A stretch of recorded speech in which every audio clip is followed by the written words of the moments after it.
Hi Monique, how are you? Hey, Paul. Hello. How are you? How is Vancouver? It's beautiful here. I went to the Sunshine Coast, and the weather's warm. It's just stunning here. But Beautiful, it beautiful. yes, but It's a gorgeous day here in the UK as well. So wonderful. sorry guys, if anyone's got any rain, I'm sorry, but it's lovely and sunny here in Norfolk.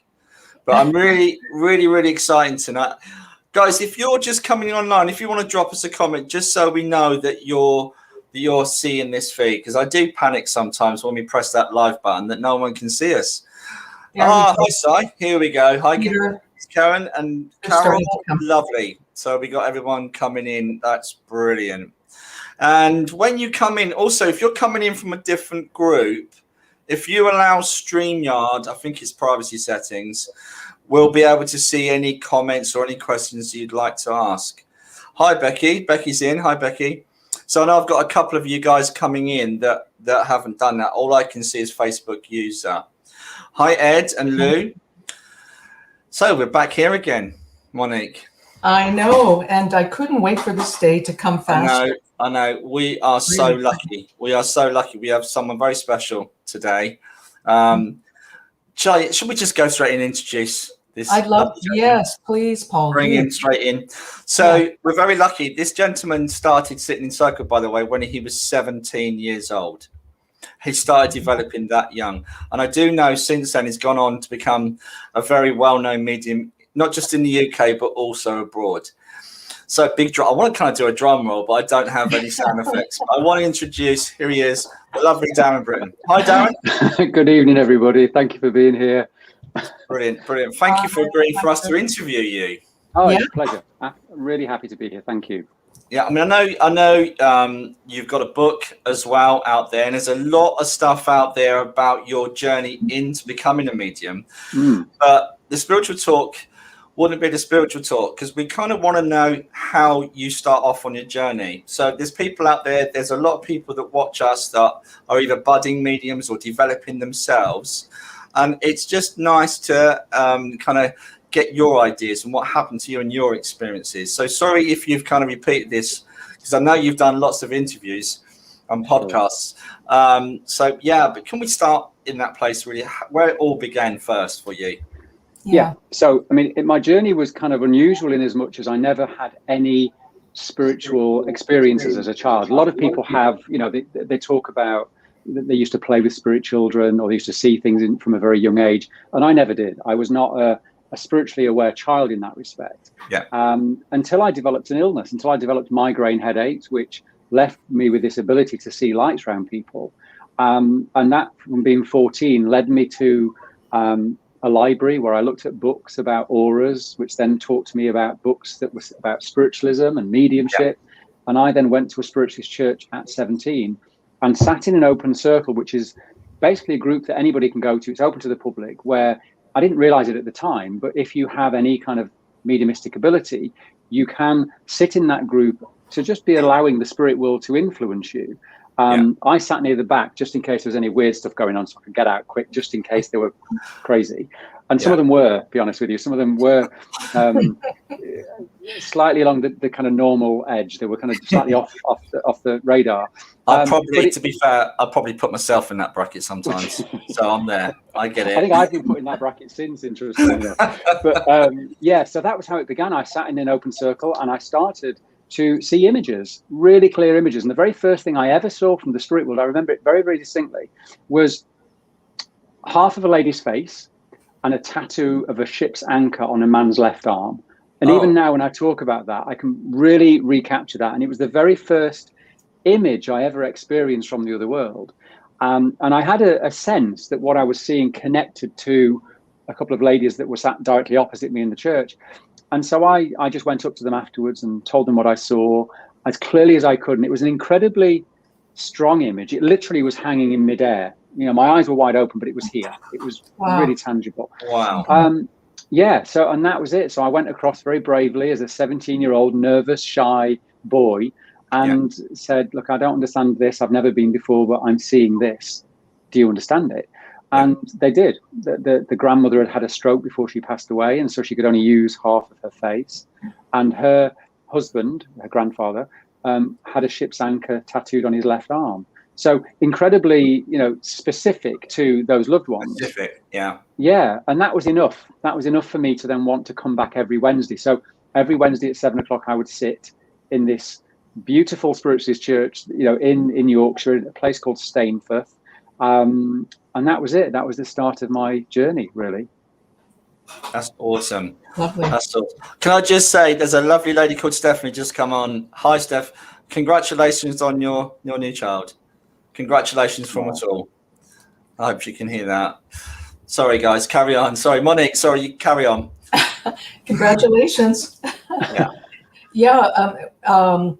Well, I wondered about that because sometimes when one develops the mediumship, it can be pretty profound, and yet others over the course of a lengthy period of time, isn't it?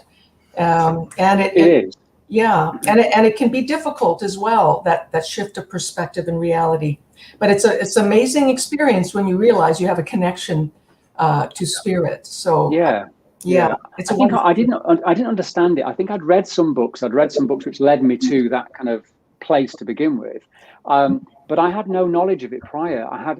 The only workshop I ever sat in was the first one that I taught 16 years after I began. So I now we're very spoiled because we can, any night of the week we can join a group or an online class, or we can go to a workshop or a seminar. There's so much available in terms of development now. But back then in the middle of Yorkshire, in the middle of nowhere, I had never even heard of these places that were available. So in a way, I had nothing to clog my mind with. I had nothing to, other than the naturalness of the spirit world. And I think that's really, when I think about it now, I think I would have preferred it to have happened the way that it did than how a lot of modern opportunities are, because it allowed the naturalness to unfold rather than me trying to make it conform to a particular way of being or understanding. So I was very blessed in that respect. I was kind of closeted a little bit from all of the external influences.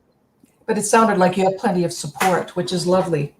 Because not everybody in your life would support that when something like that happens. It could be difficult. So that's wonderful.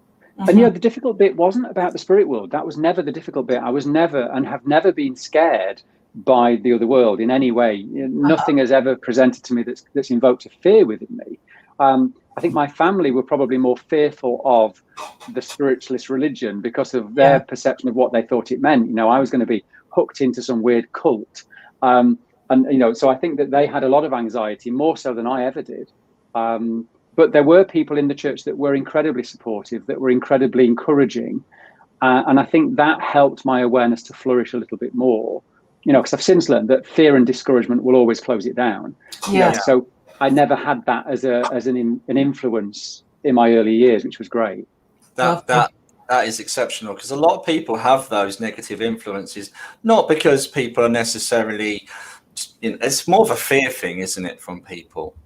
And not understanding it. And that was very much my experience in terms of some people that I knew. There was more of a fear thing. But then it's only recently people are starting to be more open and accepting, which is a wonderful thing. And which is, again, part of the reasons why we do the spiritual talk. We kind of want to take away the fear from what we do, and also just showing people that we are, I almost said normal, but kind of normal. Steady on.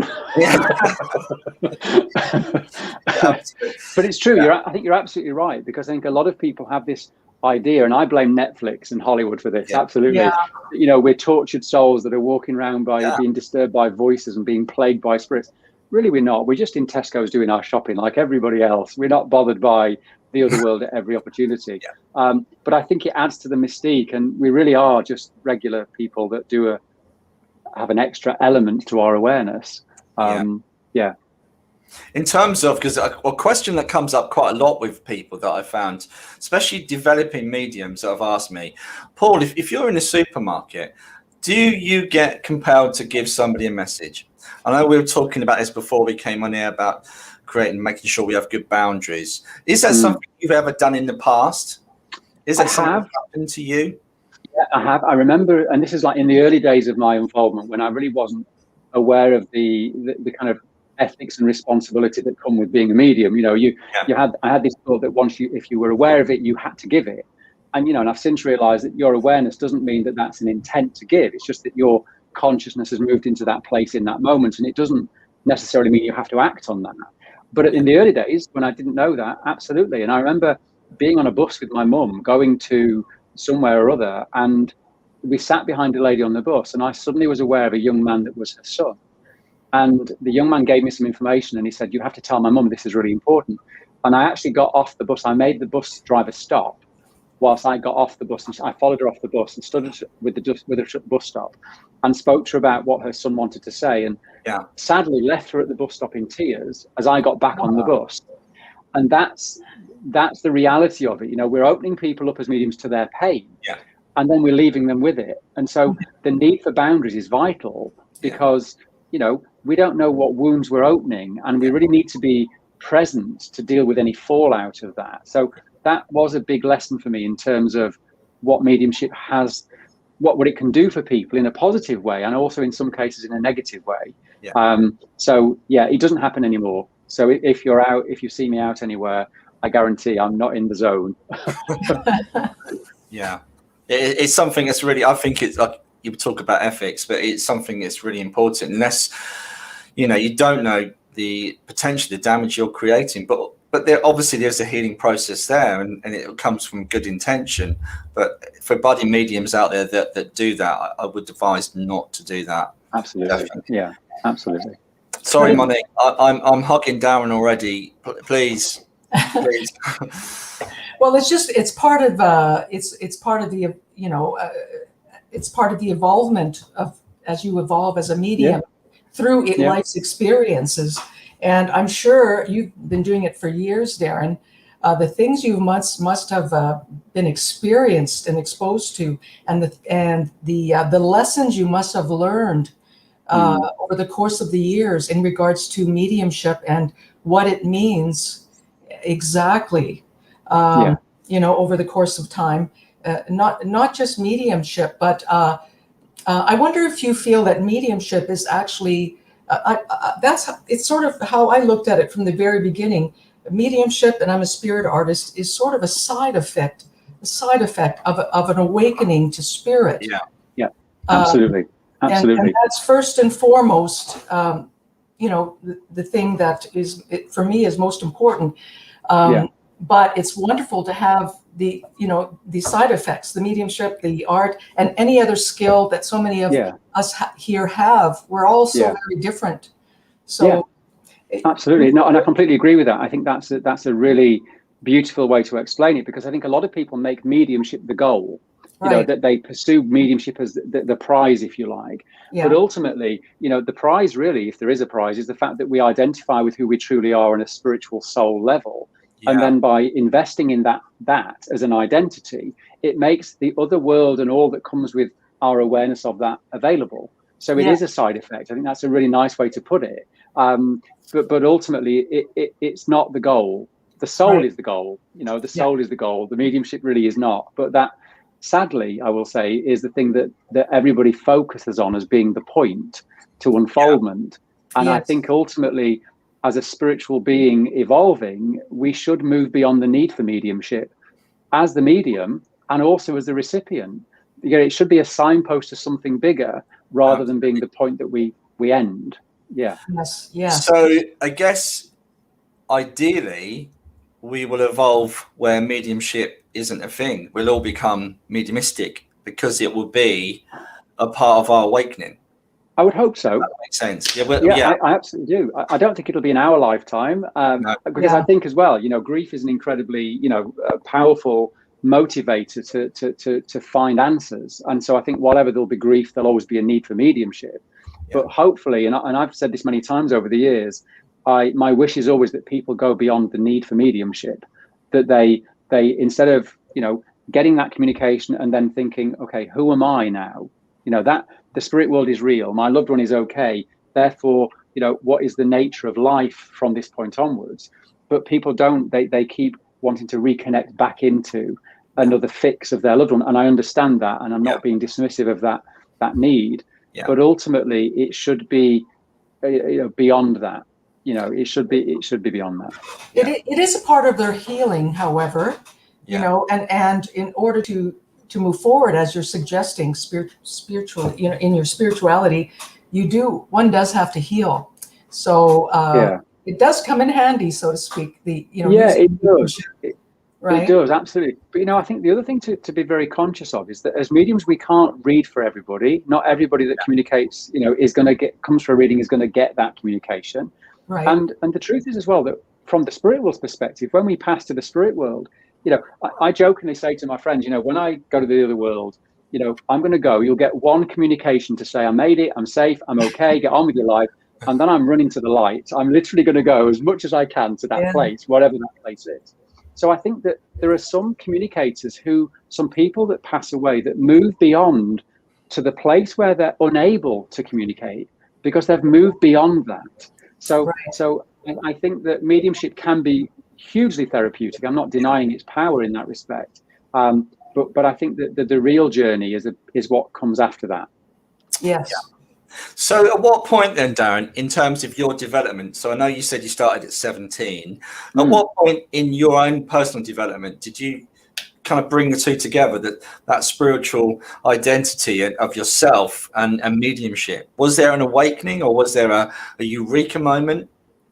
No, there wasn't any one definitive thing. I think it's a little bit like peeling the layers back, isn't it? You know, I think that I think Michelangelo said when somebody asked him about how he kind of create sculpture, is that he said that God already has the form that he's looking to sculpt in that marble, and that his job is to remove the debris that reveals what's already within it. So I think with mediumship, that's also how we operate, you know. So there wasn't one definitive moment, but there were lots of kind of significant experiences that revealed to me that Darren as an identity is one aspect of who I am, but it isn't all of who I am, and it isn't the main point of who I am.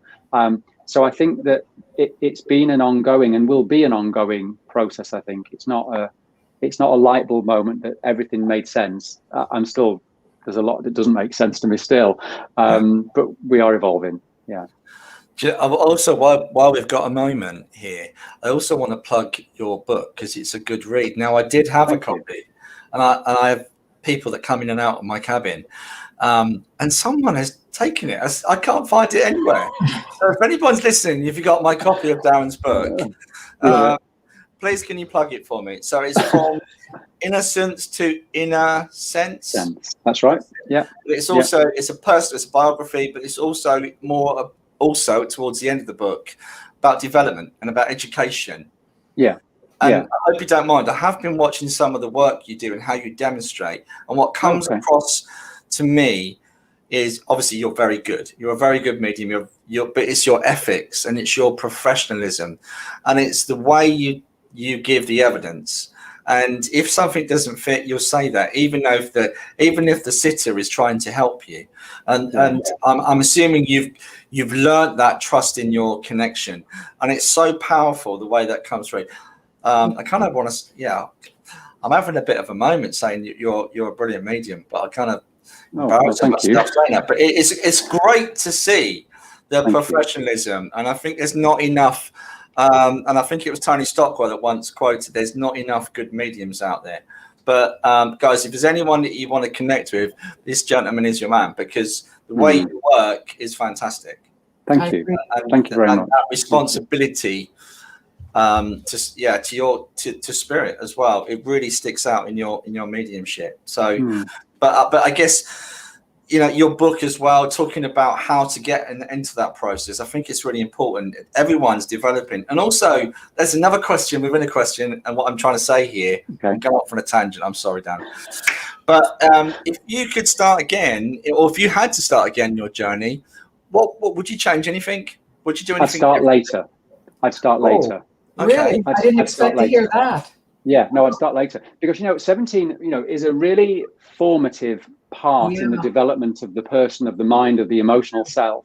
And, you know, at 17-year-old, having never lost anybody to the spirit world, I'd never experienced loss in that degree.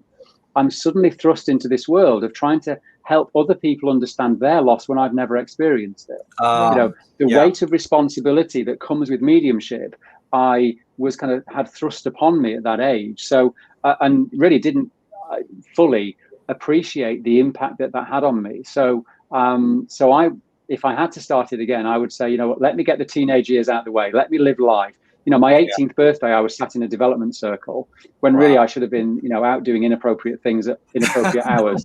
But I wasn't. Did you make up for it though, Darren? Did you make up? Yes, probably about 25 years later, but yes, okay. I did. Yeah, but that would be my, if I had to choose again, that would be it. I would live life, learn about life, have, you know, a different sense of, you know, responsibility, and then move into it in a full way. Yeah. But this is the thing that's interesting, is that because mediumship is inherent within the soul and not within the mind, we don't get to choose when that presents. We don't get to choose when that power surfaces. You know, it isn't a choice that we make logically. So I think, you know, whenever it comes into our experience consciously, then I think it's always the right time, you know, and without doubt, as much as it was painful at times having that responsibility at 17, it was also an incredibly educational time, you know, in who I am as a person and who I grew to be. So in some respects I would change it, and in other respects I wouldn't. Yeah. That makes sense. Yeah. And I've known people who actually have experienced similar to what you have in a young age, and they're afraid of it. I've actually managed to push it away for a period of time. In the future, it may have come back. So perhaps you have to play a part in the involvement of the mediumship as well. It's not just the awakening of the soul, but you have to be willing to participate as well. Yeah. You have to be absolutely. ready for that. You have to be ready for it. Absolutely. You've got some fans on here. Doris has just said you're one of the best mediums that I have seen read in the group. So thank you, Doris. I think Luke Cook says the same as well. There's some lovely comments coming through for you. And we are getting towards that time where we open it up and ask you guys if you want to send in your questions for Darren. That would be brilliant. And well, what we do, Darren, we'll put them up on screen so you can see as well when they come in. Okay. Thank you. We've got the lovely Helen in the background. She's helping with the questions and putting the comments up for us as well, working really hard in the background.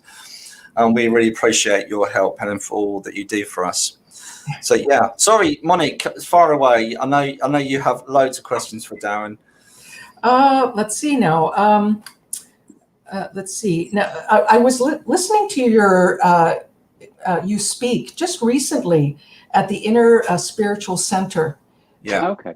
That was you were so well spoken, and I couldn't stop listening.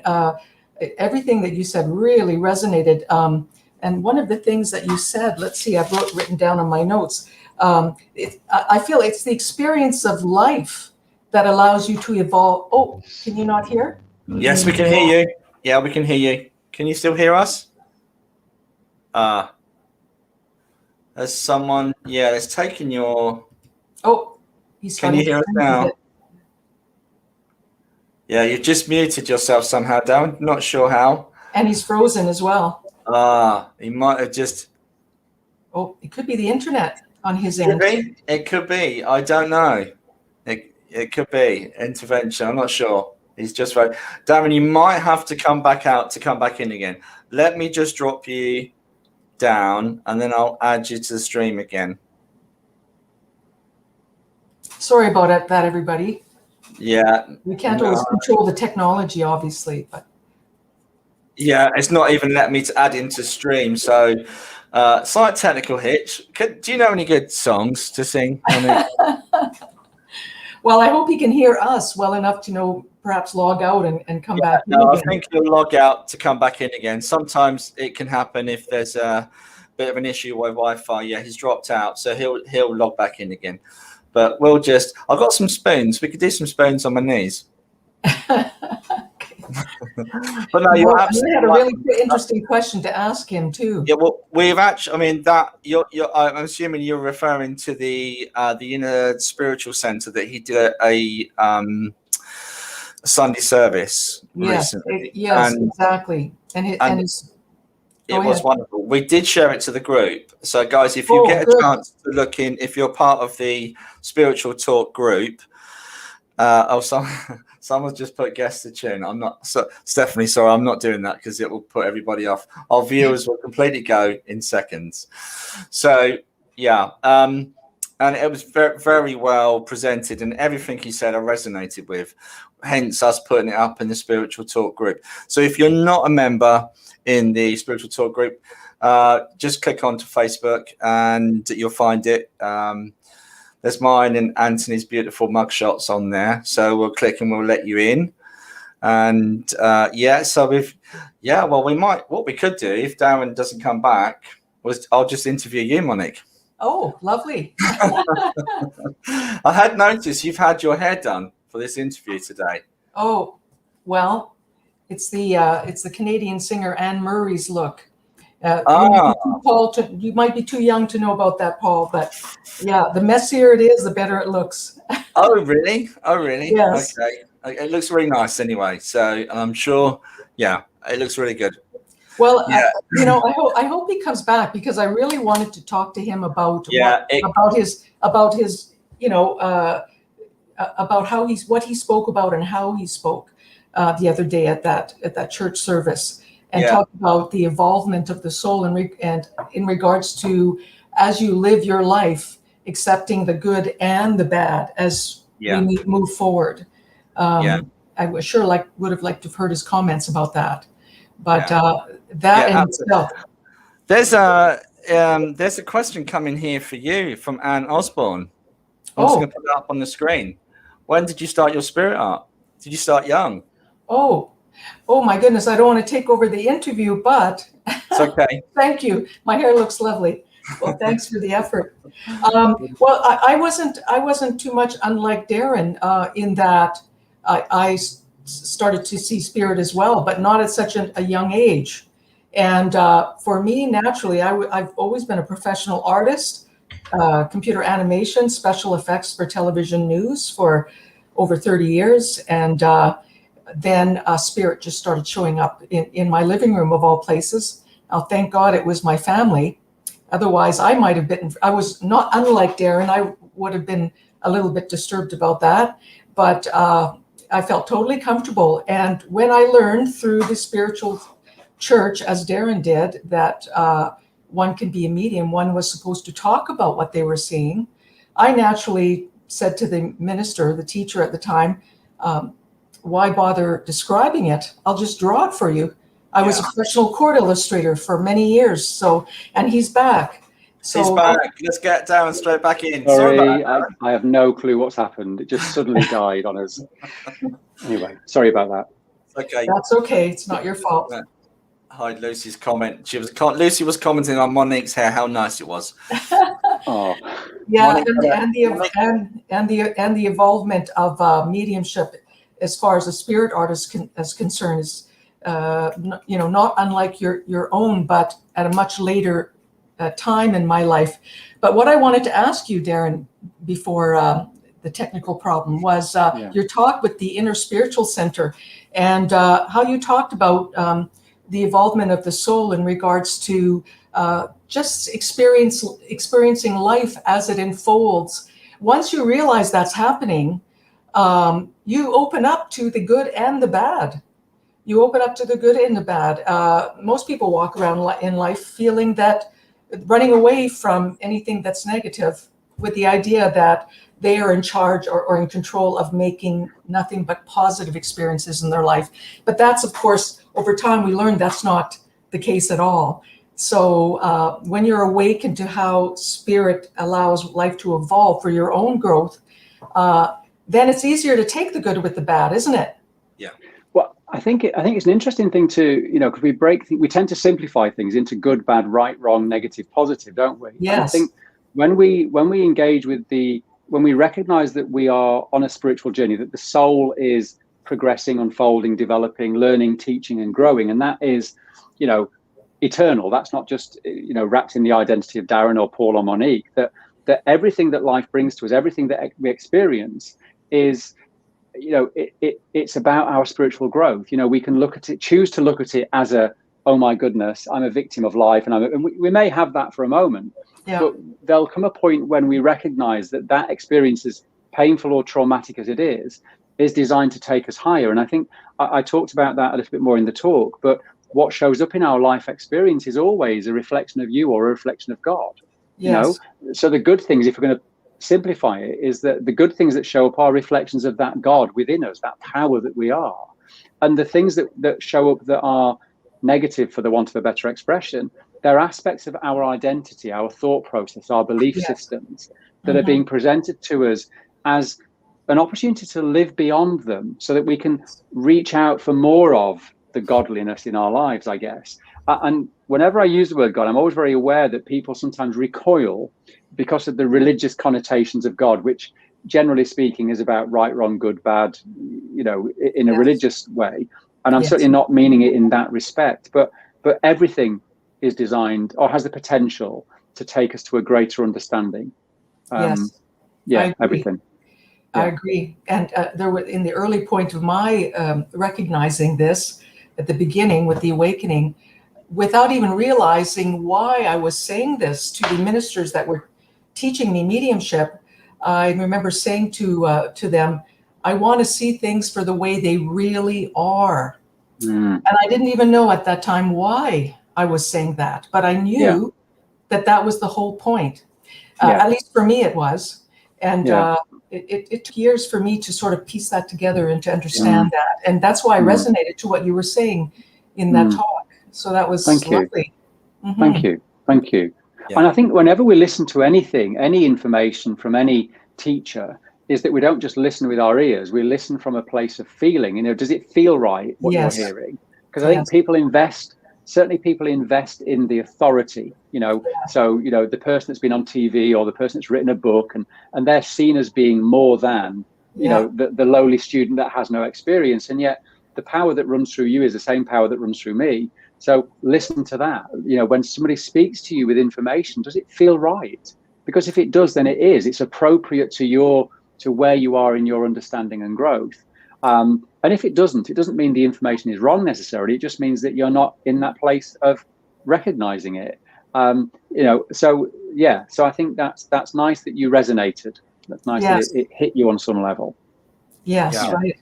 And the more that you recognize that, and you know, there's a connection, there's something in regards to, once you realize and evolve in that way, you're able to see the connectedness between others and yourself, because you are of one power, one source. So it's amazing how that actually starts to evolve the recognition of that in your own mind and in your own heart, and that just like that moment, Monique, when you realize what I do to you, I'm doing to myself.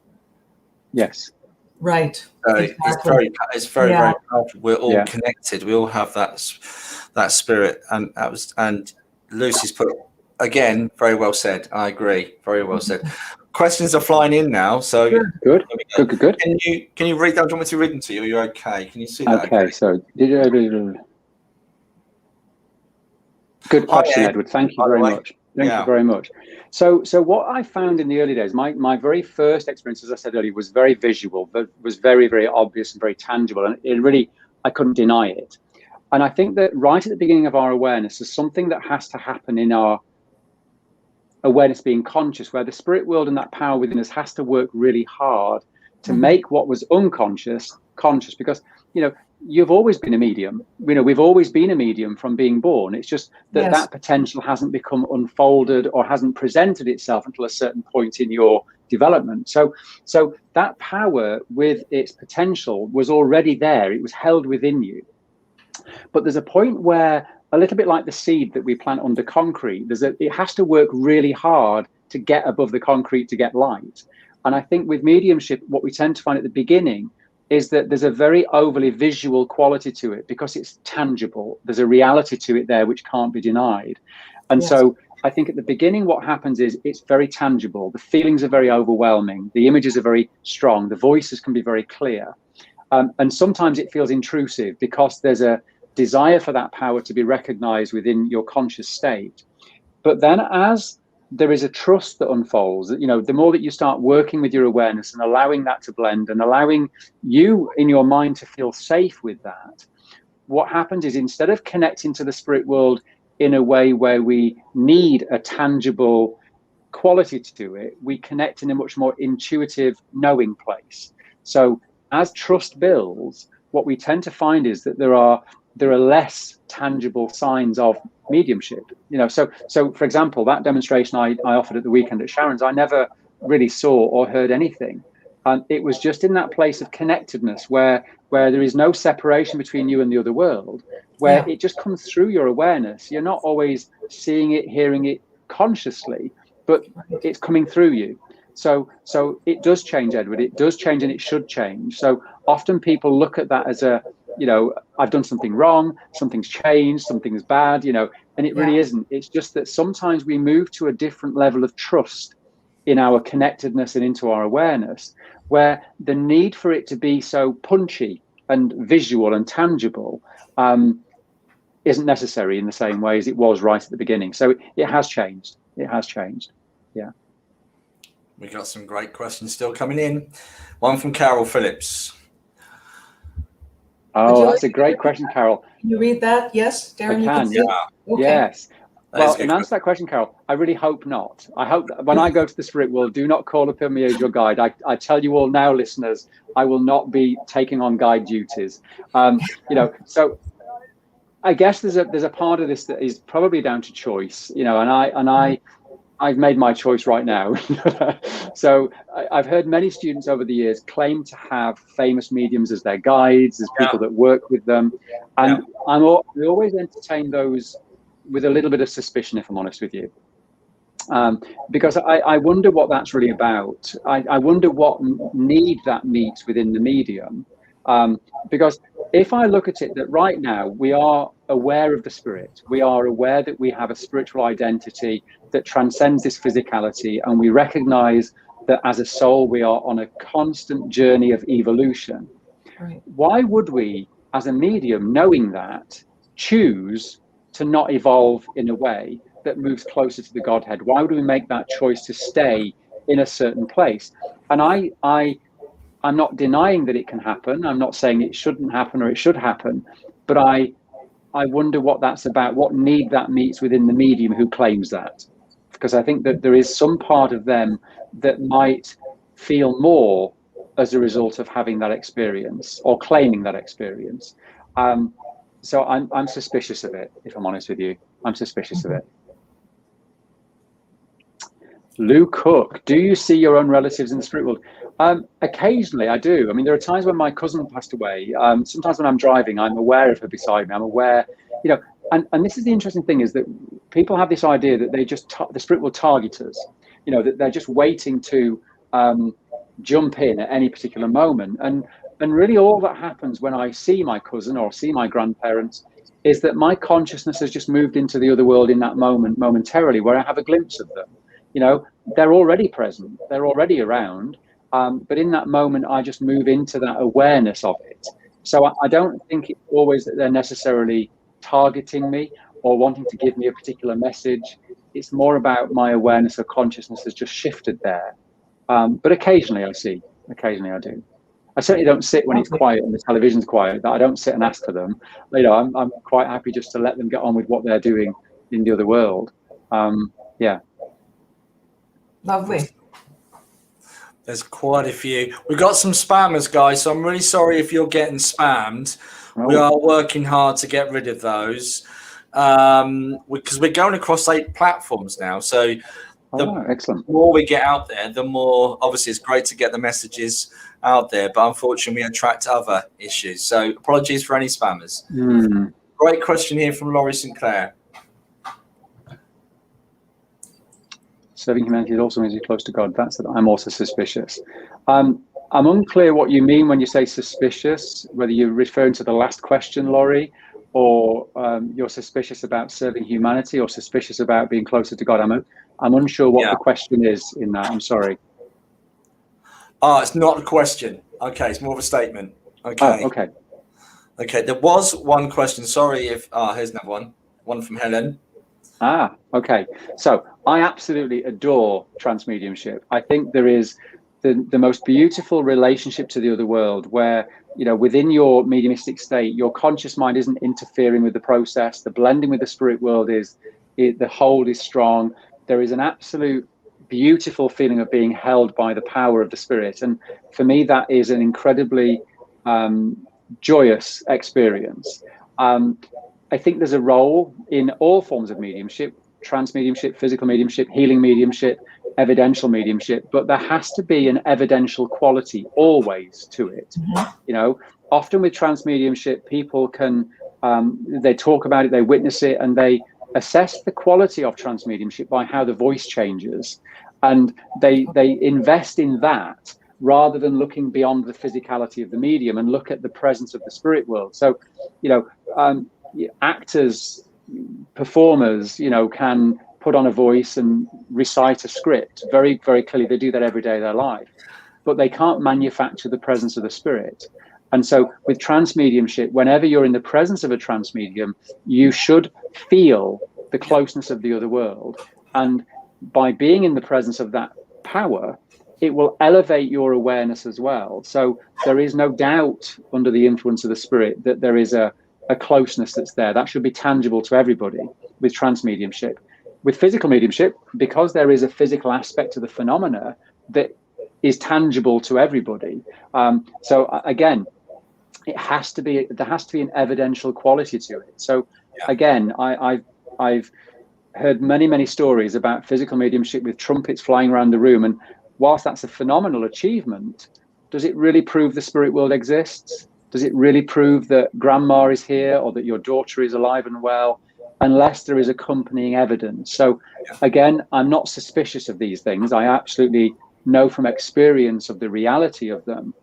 But as an observer, we have to be really discerning about what's the evidence of the spirit communication in this? What's the evidence of the continuation of life? And if there is an absence of that, and there is just a phenomena, then we have to look at what is that phenomena born from.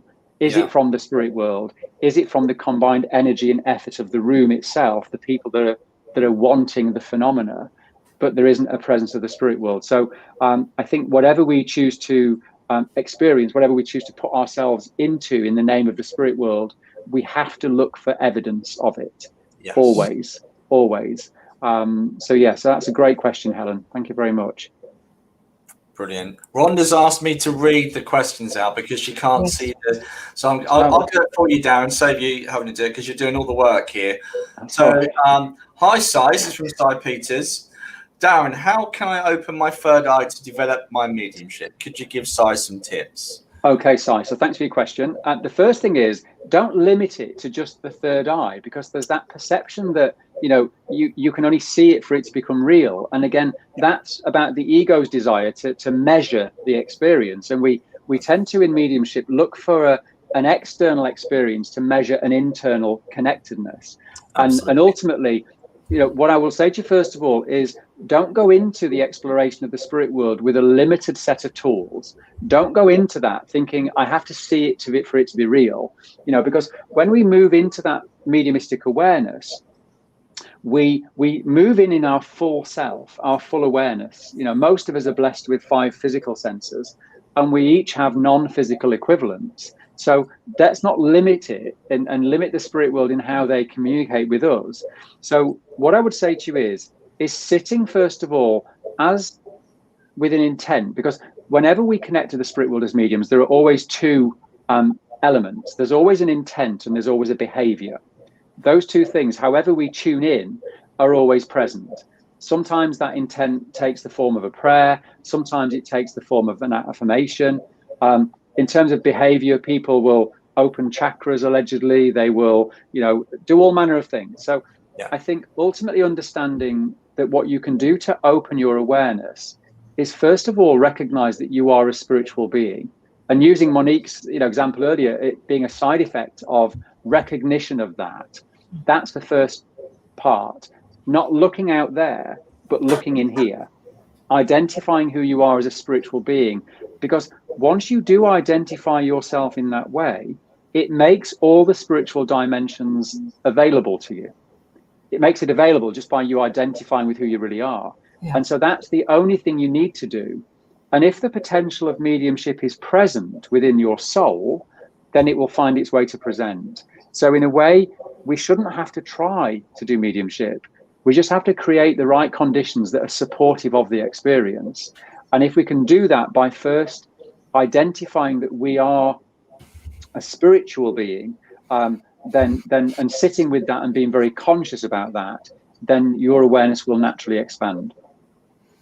That's really and well said, and that's certainly something I would encourage people to find their own spirit first. And I think Gordon Higginson used to use that quite a lot as a quote in terms of finding your own spirit within. But okay, just on that, before we go to Anne, sorry Anne, I just want to follow on from that question, because I know some people struggle with self-doubt as well. Is there a way that you, again, something that you've used for yourself to get over that self-doubt, or that because not everything is always spirit, and the subconscious could be putting in the odd image here. It's a little bit of us connecting here.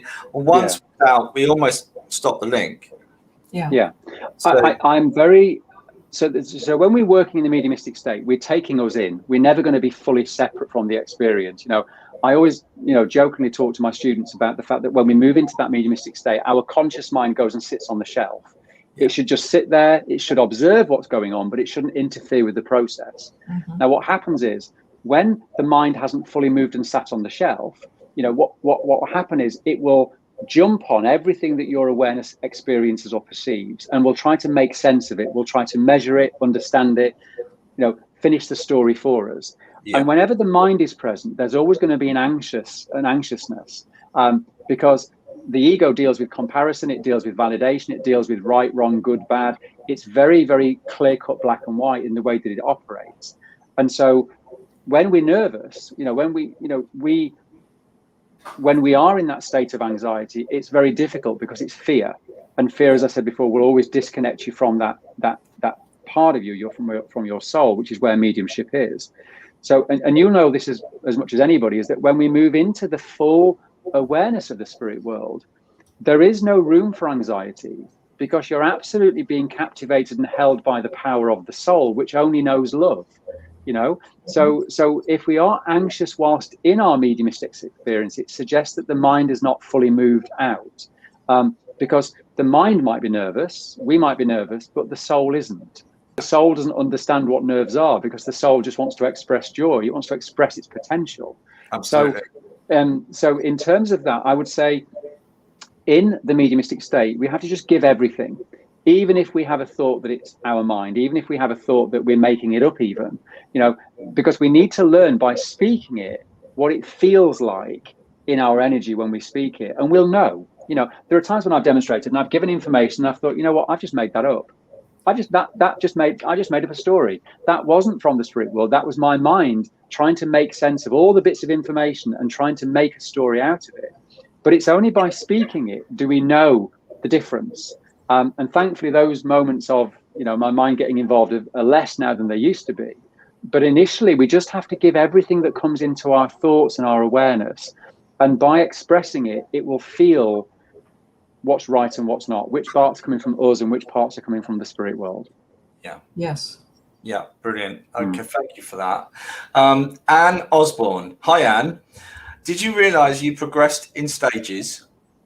Did I say it right? Did you realize you progressed in stages, or did your awareness roll on and grow without being aware what you achieved? So I've even got my glasses on and I misread that.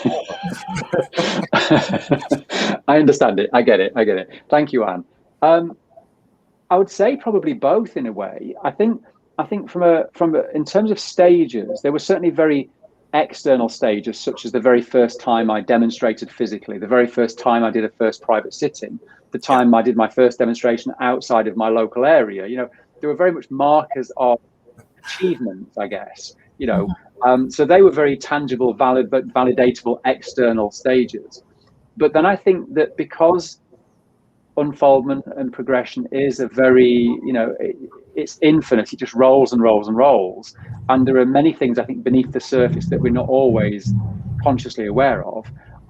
But I think that the evolution of the soul, which is always my kind of primary thought, mediumship, whilst I love it, is my secondary. My who am I in a soul, as a soul, growing and evolving is priority to me. So I think they're the difficult things to measure. How do you measure your spiritual growth? And I don't think you can. I think that as we evolve, the way that we speak, the way that we talk, the way that we behave is a demonstration of our evolution as a soul. Yes. There were certainly very external markers of stages that I went through. Yeah, definitely. So I think both things are true. Both things are true. Yeah. Oh, one from June Briggs. Hi, June. Was Hi, Darren June. taken seriously at a young age? So did you have problems with that, Darren? Sometimes. I remember this story once. It was interesting because I used to do private readings from home. I was 18 at that time. I was living with mum and dad, and people would come for private readings. And as I opened the door to welcome them in, they'd say, "Is your dad in?" Because they had this assumption that mediums can't be young people. They have to be old, with the long hair and a cross around their neck. Yeah. And I don't fit that. And even now, I don't think I fit that remit of what a medium should look like. So I think that whilst there's a jokiness about that, I think part of being a young medium is it does bring a lot of challenges to people. Yeah. Because we are dealing with pretty heavy stuff as mediums, and certainly as a young medium, I can understand that why people would be doubtful or unsure about being vulnerable in the presence of somebody of that age.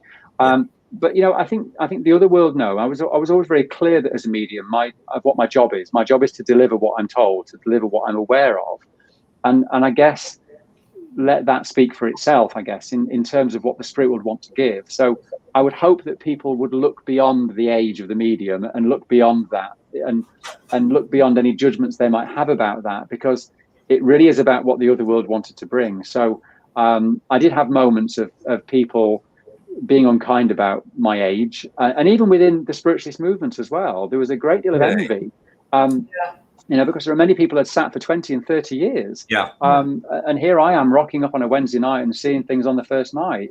So I think there was a couple of barbed attacks, I would say, from people who wanted what they perceived that I had, or should know better at their age. Well, we know it when we know it, don't we? But it's an interesting one. It really is an interesting one. Yeah. Some great questions coming in. There's one from Charlie Baker. Hi, Charlie. What experience do you have with channeling? Is it something you've done? And Darren? It's an interesting word, and I'm always very unsure with channeling in terms of, because I know that certainly in America, channeling's got a very different description to how channeling would be in the UK. So when that question is always posed, I'm always unsure about whether this person is from America or they're from the UK. And do they mean trance mediumship? Do they mean connecting to the higher self? Do they mean inspired speaking? So I'm not clear on what this questioner's kind of idea of channeling is.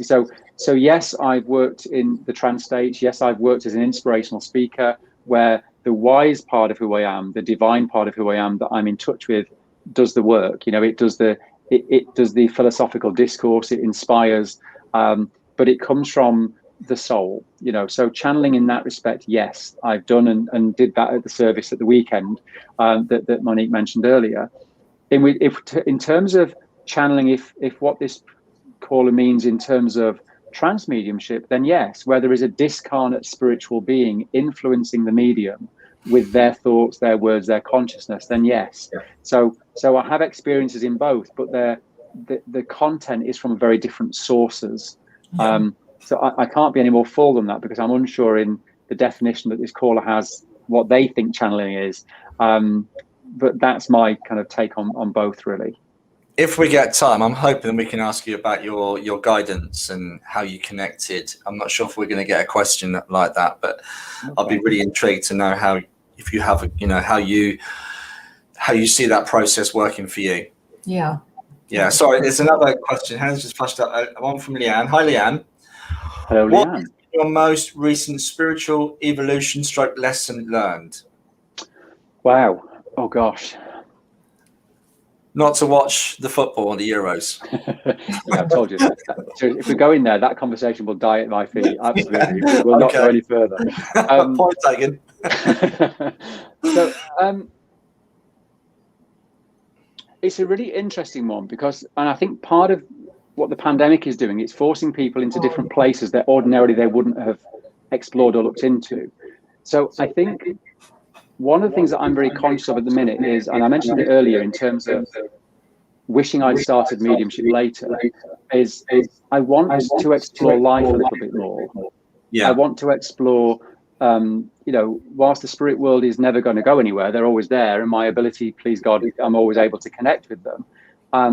I want to experience life. I want to experience time away from mediumship sometimes. And I did have a little while, last year when I had quite traumatic things happen, that I needed just to down tools. I needed just to retreat from it and to not, invest so much of myself in it.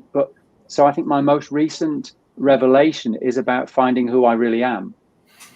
And finding who I really am separate to mediumship and separate to the spirit world actually as well.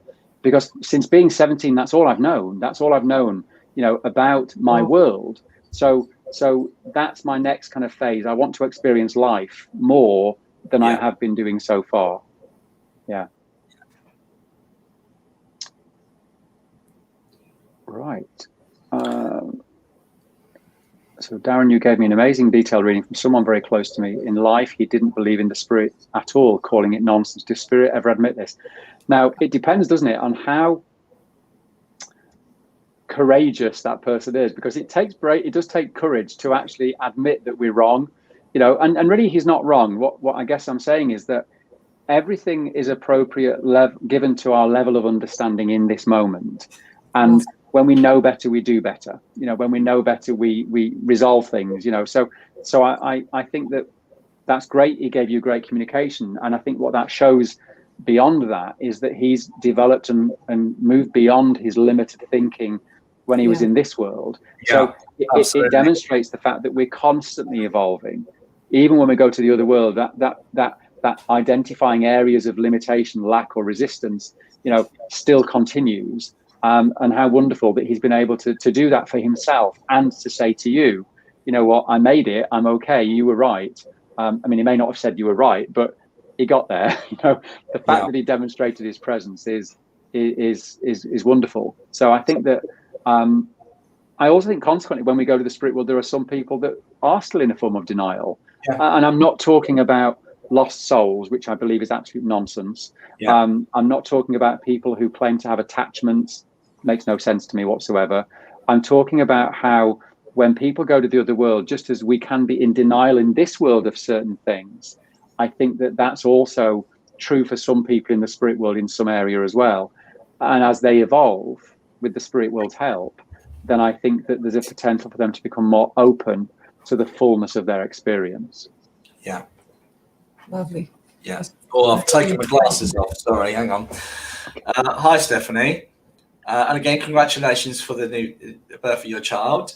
Darren, were your parents able to do this, or anyone else in the family? So, good question, because again, there seems to be this kind of familial link between mediums, that there is usually somebody back in the ancestry somewhere that did something, whatever it was called back then.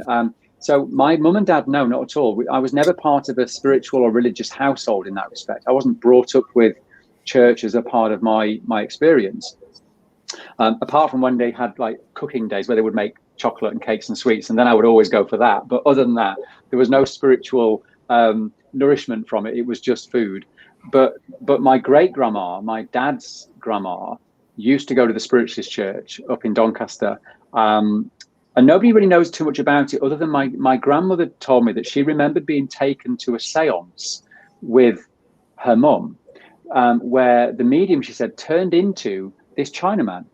It must have been a transfiguration demonstration, but she said he turned into a Chinaman, and my nana screamed because she literally saw the medium transform in front of her, and she screamed and the seance ended. So so my great grandmother, she used to go on a Monday night. Apparently nobody ever really knew what she did, but they said that she always came home depressed on a Monday.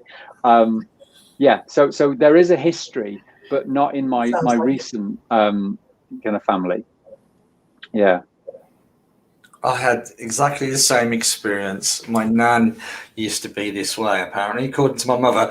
But then she told me that about 10 years into doing what I was doing. Okay. So it is interesting how that links into family sometimes. Hi, Carol. if you talk or pray to a specific angel, can they hear you, or does it have to be via a medium? So first of all, I want you to understand, Carol, that we are all already in the spirit world. Right. You know, there are two parts of us. We have this divine soul. We are already a spiritual being that is operating in the spiritual realms already. And then we have this very physical being that's operating in the physical realms already. So when we die, all that happens is we drop, the outer shell drops away, and we're revealed into the spirit world anyway. We don't go anywhere. We're just still here. Mm-hmm. So in terms of, do you need a medium for your loved ones to hear you? Absolutely not, because they're in the spirit world and we're already in the spirit world. And all that mediums do is we move our awareness into that spiritual identity that we are, and then the spirit world becomes revealed to us. So you don't need to go to a medium to experience the closeness of your loved ones. You just have to be open and willing to that experience. And as I said to, I think it was Sai earlier, sitting with understanding your spiritual nature, really being clear on the fact that once you can be clear on who you are, it makes your loved ones, the other world, available to you through that identification process. So yeah, you don't need a medium. Absolutely. I realize I'm probably making us redundant by saying that, but you don't need a medium. Hi, Helen. A great question from Helen. Have a spirit ever shown you what their world is like? Great question. It is a great question. And I think, you know, the difficulty with those kind of questions is that whatever answer I give can only be from the perspective of one spirit communicator's experience. Because I think that the other world that we go to is a world that is made of our creation, you know. So I don't think there is a one size fits all place. And I know that there are many books that definitely purport to tell you what the spirit world is like for everybody. And I absolutely don't think that's true, because, you know, if I'm going to go to the spirit world where I have my, you know, technological kind of wizardry at my fingertips in a way that I have here, that would make no sense to a soul that lived in the rainforest that has never seen anything other than trees, wood, and, you know, why would the spirit world be the same for them as it would be for us? So I think that our experience of the other world is very much affected and influenced by our experience in this world. So it's very difficult to give a definitive answer that fits everybody, because we're also incredibly unique. And I think our experience of the other world will be as unique as we are, until we need to move beyond the need for that. Because remember, you know, as a soul that's constantly evolving, you know, the spiritual world that I will step into when I get there will be based on this experience of Darren. But as I move beyond the need to hold on to Darren as an identity, because I'm a spiritual being, my experience then of the other worlds beyond Darren will be very different. So it can't always be the same for everybody. Absolutely. There's a good quote there from Lee, actually. Lee's just put one up. Each have their own version and vision of their afterlife. Absolutely. Mm-hmm. Yeah, absolutely. I agree with that completely, Lee. Yeah. Still some questions coming in. We're just going to keep, if that's okay with you, Darren, we're just going to keep rolling with it, because that's okay. Yeah, so, absolutely. This Helen, is no part-time work, is it? Let's get it on. This is true. And as an old saying, is that we never retire. No, we just expire as mediums. Yeah, we don't retire, we just die. Expire. Yeah. Absolutely. Which reminds me of a lovely medium that I knew down in Bury St Edmunds, who literally was demonstrating to about 200 people for charity, and she died a month later. Wonderful. Oh, really? So yeah, Helen. Hi, Helen. I think you have been on before, but here we go. Is seeing spirit in someone's face, is it overshadowing by spirit? Okay, so overshadowing as a process. So we talked a little bit about transmediumship earlier. So in that process of blending, where the spirit communicator is blending with the medium, they're moving within the auric field of the medium. Now, I think it was Estelle Roberts, was a phenomenal trance medium, and her spirit guide used to influence and control her from the back of the room. So her auric field was expanded towards the back of the room, and within that auric field, the medium was influenced by the spiritual guide. Now, that doesn't always happen in the back of the room. They can be, you know, very, very close to us. But what happens is that in that process of blending, where they blend within the auric field of the medium, for those who have a spiritual awareness, it's very possible that they can perceive the essence of the communicator almost overlaying the identity of the medium. And some people talk about seeing the medium's face change, and, you know, seeing the spiritual being kind of almost in front of them. Now, we've got to be very clear that that's not physical mediumship. That's not transfiguration. The medium's face doesn't physically change, apart from the fact that they're moving into an altered state where they're very relaxed. And as a result of that, the body relaxes, the muscles relax, the tension comes out the face. There will be physical changes just by the body going into that place of relaxation. But that doesn't necessarily, indicate the spirit world's presence. But as the spirit communicator does blend with the medium and that hold starts to take place, then what happens is that those who have a spiritual awareness that are observing this experience may start to perceive the spiritual worker or guide that's blending with the medium.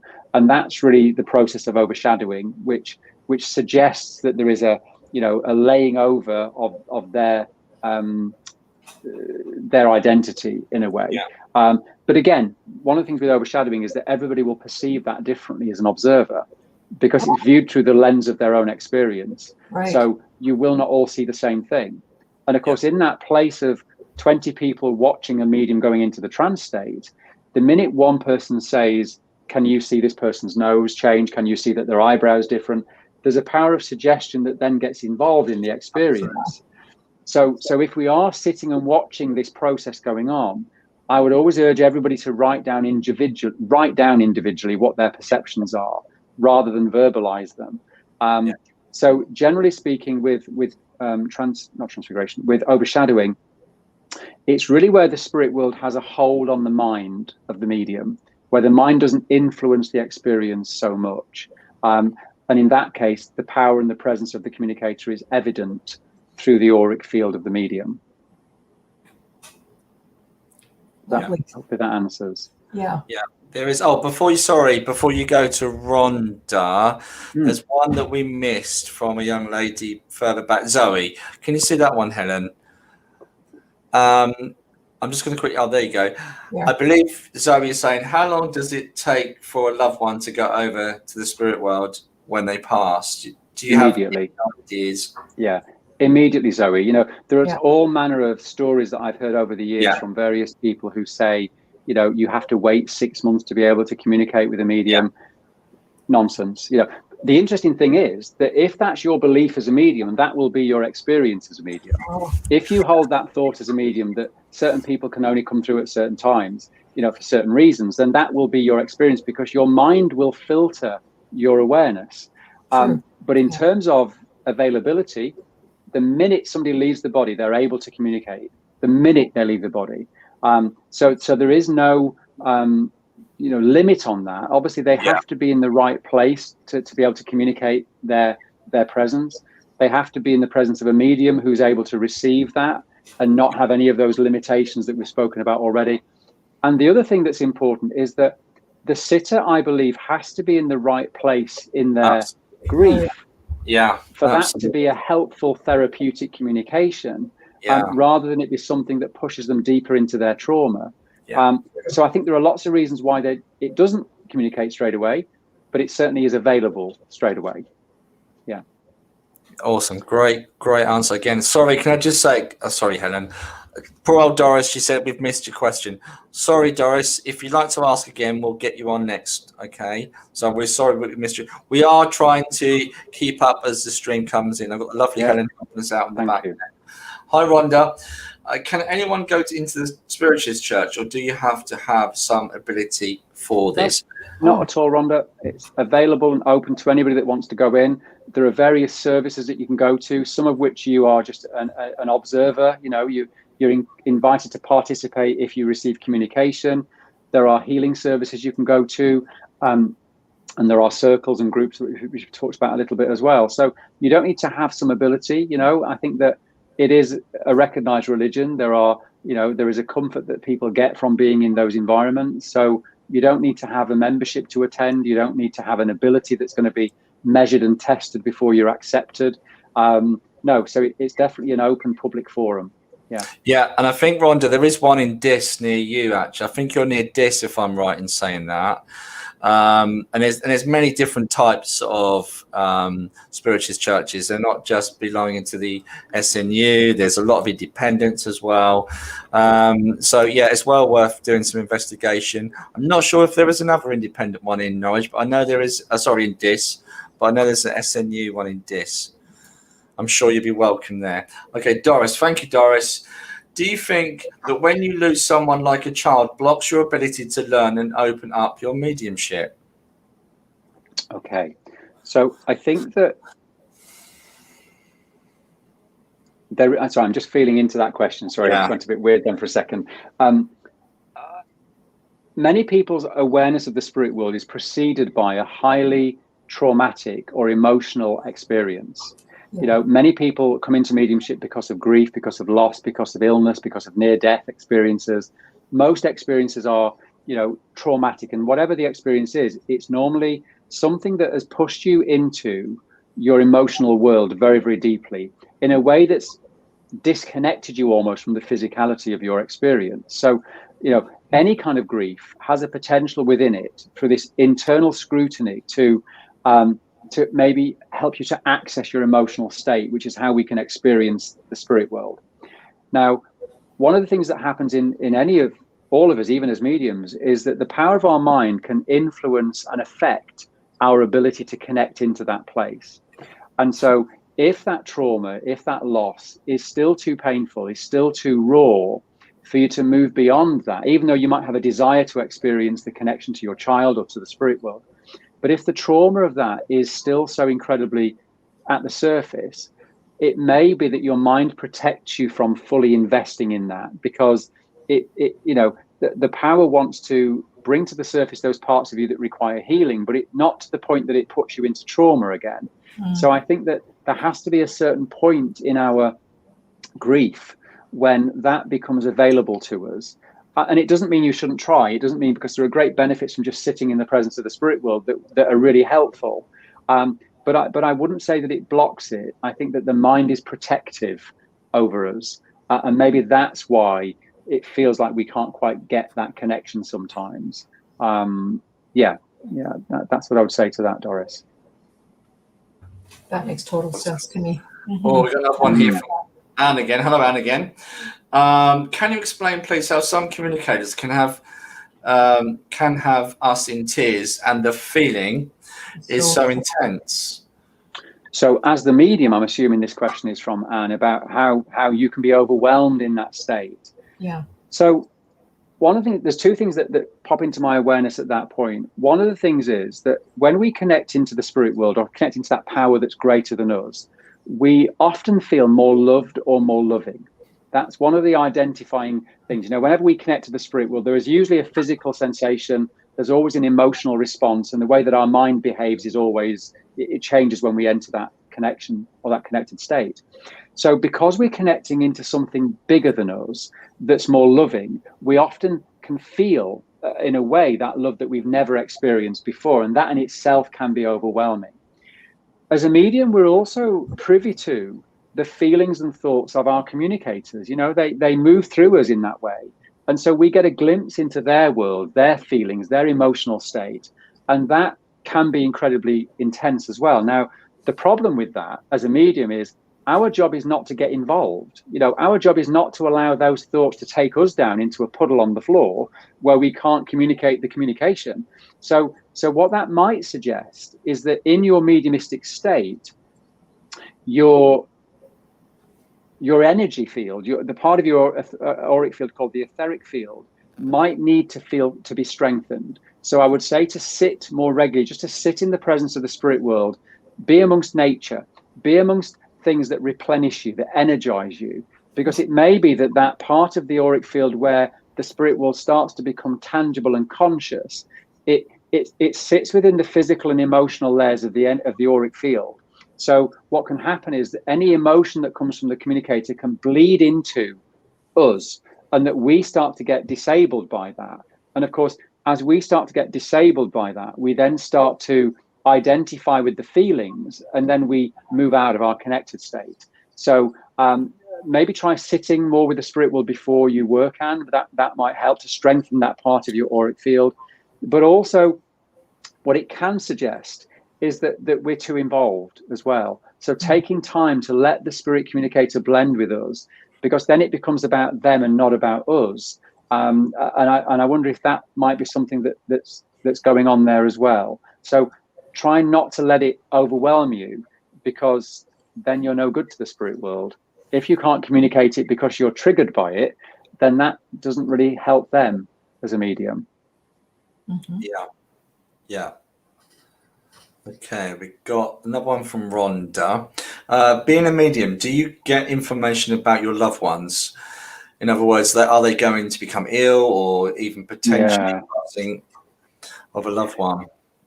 One of the things about awareness is that we don't pick and choose it. So whilst I said, I'm very disciplined over when I'm giving communication and giving mediumship. My awareness, as all of us who have got an intuitive awareness, we know things before they become manifest or physical. One of the things that I used to do as a job, I used to work in an optician's. And so I was that really awful person that used to blow air in people's eyes and make them do a field vision test. That was me. That was my job. And sometimes whilst being with people at such close contact, there were feelings that I would get about people, and there were images that I would get about people. Now, as a person, I'm one of those weird people that is interested in medical stuff. So I'm one of those people that at 2 a.m, if I can't sleep, I'm going to go onto YouTube and look at an operation video or something weird like that. So I'm interested in that stuff. So I remember this time of sitting beside a lady in the opticians, and I did the pre-checks as I was due to plan, and then to take her into the optician. And as I sat there, I started to get this image in my mind of a nerve that was running from the back of the eye into the brain. And I got this image of what looked like the sheath or the outer coating of that started to disintegrate. It was a very odd sensation, but I got this very clairvoyant image, and I just didn't feel happy about it. Now, I hadn't asked for this information, but what happens is that whatever we give our attention to, or whoever we give our attention to, whilst in a place of awareness, we start to feel the information. It's just a natural extension of our ability. And so I saw what I'd seen, and when I went into the optician, and she was very aware of what I did, and she said to me, "Everything okay? Did the test go okay?" And I said, "Yeah." I said, "It did, but can I just tell you what I saw?" And I explained to it, and she said, "All right, okay." And then she did the eye test, and then she sent the lady back upstairs again for a repeat field test, but an extended visual field test where there were more points covered. And she actually ended up referring the lady because she said she thought she had the start of multiple sclerosis, because one of the nerves in her eye wasn't functioning well. And that would have made sense in terms of what I'd seen. So there are times when I know things that I don't want to know, and then there are times I know things that I don't go looking for. And it has happened with a friend of mine when I was sat, with him, and I was aware in his energy there was something that suggested that he had cancer. And of course, I never said it to him. And several weeks later, he had some tests done and found that he had a type of cancer. So there are things that we know which we don't want to know, but it's a natural extension from our intuitive awareness, really. Yeah, awesome. Okay. Hi, Jay. Okay, this is a big one, Darren. I've got my glasses on. Once the soul is on the other side, is that soul able to have insight into not only their own life, but those of those loved ones? For example, I often thought of my late brother as I was dealing with my own thing. I thought as in fighting. I took it out on him, but I never told him, but hoping that, again, they have that understanding now. Yeah. Thank you, Jay. I think when we go to the spirit world, there's a process of review that we go through. And I think we don't only review our life, and we don't look at what we've done in life and how we've behaved, but I think we get to experience what happened on the other side of the table as well. I think we get to feel what we caused other people to feel. I think we get to experience what other people felt because of us. And I think it's in that process of, understanding that we get to show remorse, we get to evolve, we get to progress, we get to move beyond those hurts and those things that we have caused or experienced, and also those joys. We get to experience the good stuff as well. So I think there is a process of review that goes on when we go to the other world. And so in answer to the question specifically, I'm sure that your brother would know what your intent was. I'm sure that your brother would know what your feelings were. And and I'm sure, excuse me, that would work even now. I think that he would know your remorse, or you would know your feelings about that. So I really wouldn't beat yourself up or punish yourself in any way. I think it's we're all growing and evolving, and I think in the spirit world we have access to more forgiveness than we maybe do in this world as well, when we see all parts of the story. Awesome. We've got so many questions. You might have to stop in a minute because we're almost running out of time, and Okay. they're still flowing in. Many mediums who have brought children through have said they grow up in spirit world. What's your thoughts on this? Good question. Yeah, it's a great question, Helen. And I think in terms of evidence, as a medium, our job is about giving evidence. Now, if as a medium you're giving evidence from a child who passed at 1 year old, and you delivered that communication 20 years later, would it make sense to give the communication that you have a 21-year-old child a 20-year-old person communicating, or would it make sense to say I have a 1-year-old child here? So I think in terms of from an evidential perspective, I think there has to be information that they choose to give in a way that the recipient. When I saw my grandfather, he passed at 73, and when I saw him a couple of days after he passed away, he looked exactly as I remembered him to be. But when I saw him 6 months later, he looked like a 45-year-old man, and yet the feeling that it was my granddad was the same. So I think that he'd made a choice to present himself to me in that way. Maybe that was a time when he was happiest in life. Maybe it's a time when he was, happy in who he was. I don't know. And yet the feeling of it being granddad was no different to me. So I think it depends, Helen, whether it's to do with evidence, giving evidence from the spirit world in how they present, or whether it's just on a personal level how they present. And again, I think not one size fits all with that one, really. Great question. Okay. I think we got time for one more. Is that Gina? Am I pronouncing that right? Gina? Gena? Yeah. Gina? Hi, Gina. Gina. Sorry for being a bit stupid there. Why is it I sense and smell cancer around people? I work in aged care, so this happens quite frequently. Thank you. Interesting.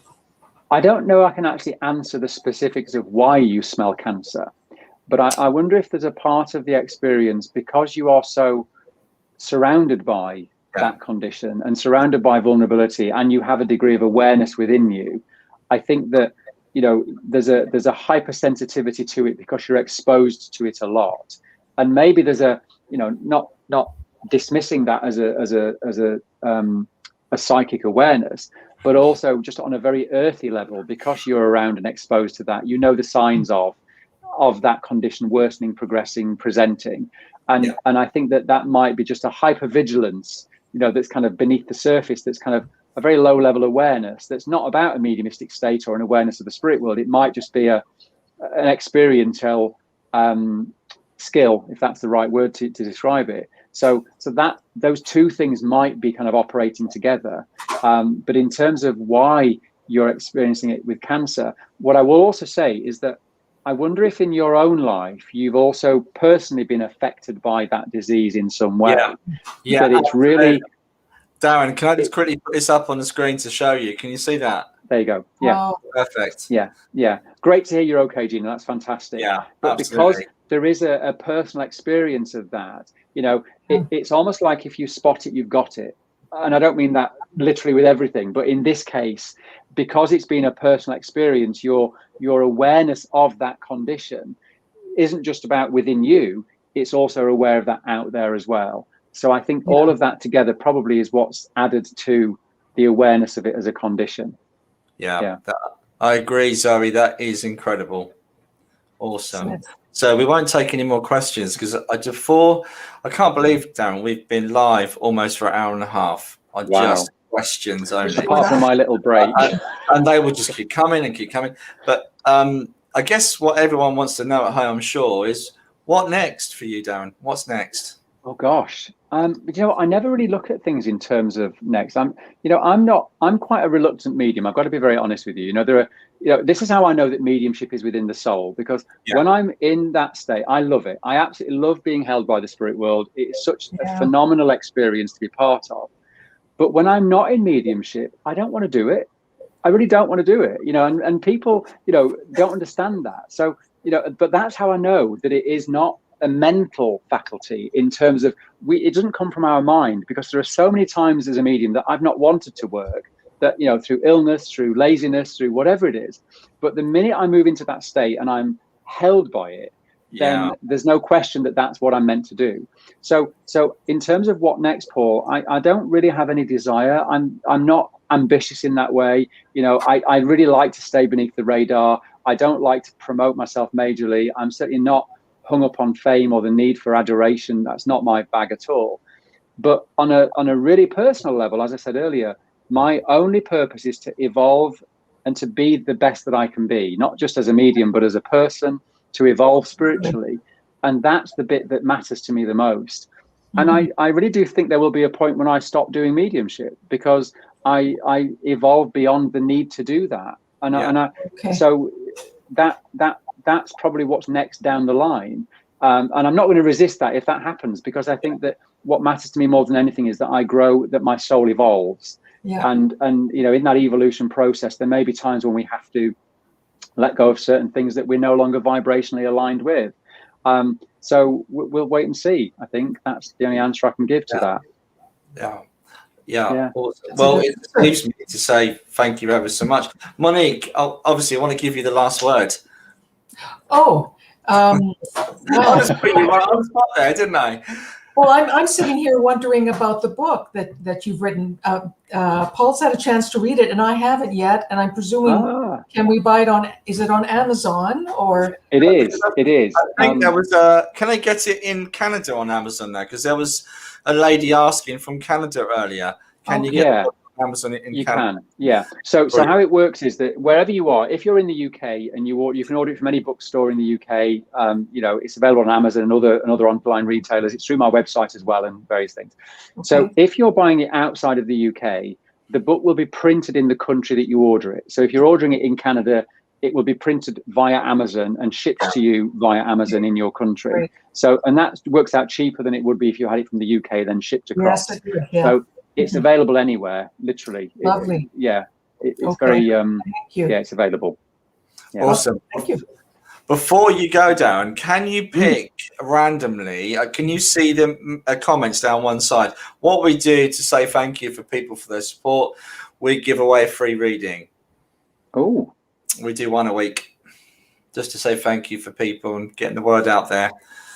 Is this a reading that I'm doing or a reading that you're doing? Just so I'm clear on what I'm buying into. Don't worry. This is what we do. Okay. So, don't worry. No, I'm not worried. That's absolutely fine.